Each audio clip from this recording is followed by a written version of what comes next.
네, 마스크 착용 수칙 잘 지키시기 바랍니다. 자, 들으신 것처럼 이라크에서 오늘 귀국한 72명 가운데 절반인 31명에게 증상이 있다고 확인됐습니다. 정확한 결과는 추후에 나올 것으로 보입니다. 정부는 해외 유입 사례가 지역으로 전파되는 걸 막기 위해서 재입국 외국인의 실제 거주지 주소를 보다 면밀하게 파악하기로 했습니다. 그럼 수도권 상황부터 김민혁 기자가 전해드립니다.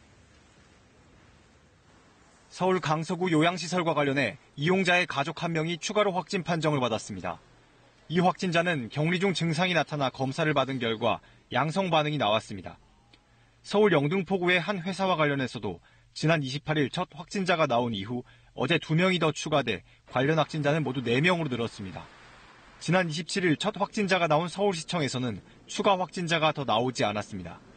서울시는 접촉자 32명과 11층 근무자 160여 명을 검사했지만 모두 음성 판정을 받았다고 전했습니다.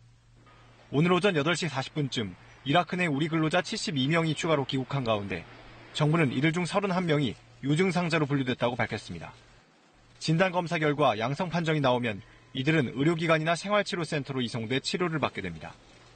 음성 판정이 나오면 임시생활시설에서 2주간 격리됩니다.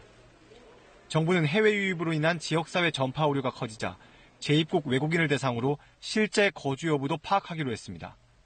주소지가 자가격리에 부적합하다고 판단되면 시설격리에 들어갑니다. 장기 체류 외국인들에 대한 관리도 강화됩니다.